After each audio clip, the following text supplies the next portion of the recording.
Good morning, students.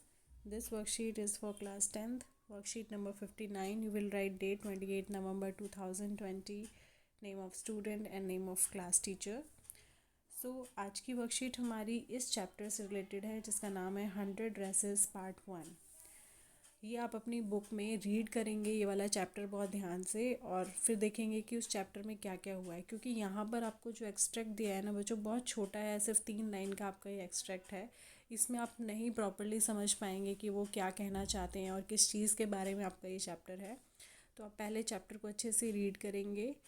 इसमें क्या होता है, एक गर्ल होती है जिसका नाम होता है वांडा पेट्रॉन्स्की। उसको उसकी जो क्लासमेट्स होते हैं वो बहुत टीज़ करते हैं, बहुत परेशान करते हैं, क्योंकि वो उसका एक रीज़न होता है कि जब भी उससे पूछा जाता है कि आपके पास कितनी ड्रेसेस हैं तो वो कह देती है कि मेरे पास 100 ड्रेसेस हैं।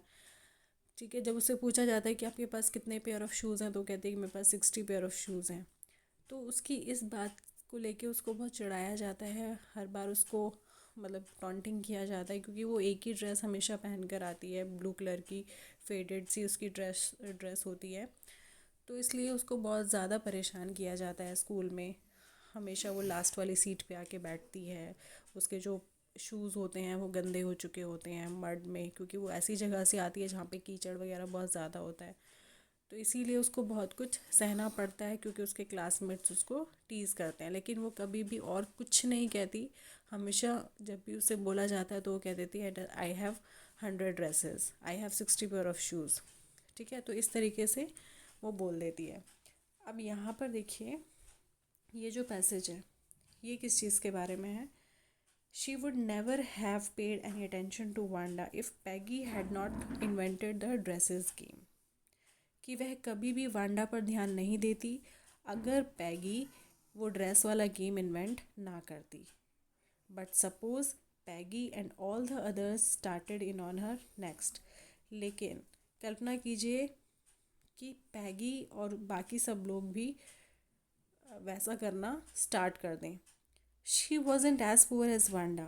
वह वांडा जितनी गरीब नहीं थी, perhaps, but she was poor. शायद, लेकिन वो फिर भी गरीब तो थी। Of course she would have more sense than to say she had 100 dresses. लेकिन उसमें इतनी सेंस तो थी, इतनी समझ तो थी कि वो ये ना कहे कि मेरे पास 100 ड्रेसेस हैं। इतनी वो समझदार थी। तो यहाँ पर जो बात हुई है ना, जिस लड़की की बात हुई है वो मैडी है, पैगी की फ्रेंड है। वो भी गरीब है। वो जो पैगी के लेफ़्ट ओवर कपड़े होते हैं उनको पहनती है, लेकिन उसकी मम्मी उसको थोड़ा मॉडिफाई कर देती है, उसमें कुछ फ्रिल्स वगैरह लगा के उसको नए जैसा कर देती हैं, साफ़ सुथरा करके। तो वो लगते नहीं है कि वो पैगी के पुराने कपड़े हैं। ठीक है, वो भी बहुत गरीब है, लेकिन उसमें उतनी सेंस है कि वो ये ना कहे कि मेरे पास 100 ड्रेसेस हैं।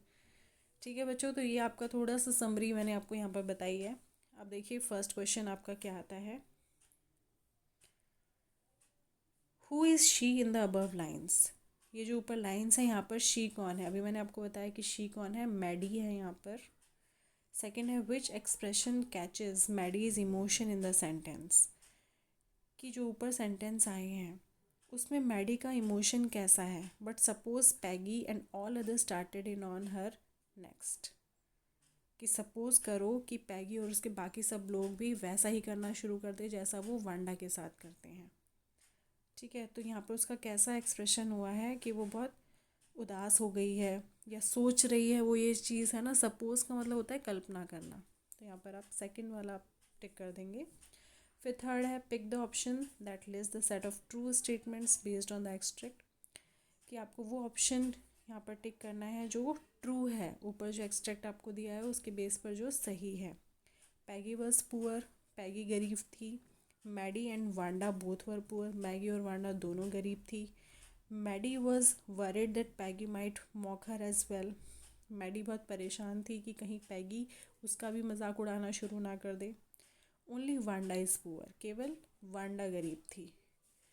तो यहाँ पर आपने क्या देखा कि मैडी और वांडा दोनों पुअर थी, और मैडी ये इस चीज़ को लेके भी परेशान थी कि कहीं पैगी उसका भी मजाक उड़ाना शुरू ना कर दे। तो यहाँ पर बी और सी आपका सही है उस स्टेटमेंट के अकॉर्डिंग, है ना बच्चों। फिर आता है हमारा question number 4। Select the option that makes the correct use of the phrase started in on. यहाँ पर आपको ये जो फ्रेज़ दिया हुआ है स्टार्टेड इन ऑन, ये आपको इन जो ब्लैंक्स हैं इनमें फिल करना है। आप ध्यान से देखेंगे कि कहाँ पर कैसे फिट बैठता है वो, तो आप उसको एज इट इज़ फिल कर देंगे। फिर आता है 5th question, which word does not correspond to the word invent. इसमें से कौन सा वर्ड इन्वेंट वर्ड से मैच नहीं करता है। इन्वेंट का मतलब होता है खोज करना, आविष्कार करना, है ना। तो आप देखिए इसमें से कौन सा वर्ड मैच नहीं कर रहा है। क्रिएट, इनोवेट, टर्मिनेट, ओरिजिनेट होगा, ये ओरिजिनेट लिखा हुआ है, यहाँ पर आप ओरिजिनेट लिखेंगे। ठीक है बच्चों, तो यहाँ पर टर्मिनेट का मतलब होता है स्थगित करना या रोक देना, तो ये वर्ड उससे मैच नहीं कर रहा है। बाकी सब क्रिएशन, इनोवेशन और ओरिजिनेशन ये सब इन्वेंशन से मैच करते हैं। तो यहाँ पे आपका जो 3rd वाला है ये आंसर हो जाएगा। ठीक है बच्चों, इसका सोल्यूशन मैंने इसलिए बताया क्योंकि आप लोगों ने, हो सकता है कि बहुत सारे बच्चों ने ये चैप्टर ना रीड किया हो तो आपको ना पता हो, तो इसलिए मैंने आपको थोड़ा सा यहाँ पर समराइज़ करके चैप्टर भी बताया और इसके सॉल्यूशंस भी बताए हैं। अगली बार जब आपकी वर्कशीट इस चैप्टर से आएगी, होपफुली आप ये चैप्टर अच्छे से रीड कर चुके होंगे और अपनी वर्कशीट बहुत ध्यान से करेंगे। Thank you.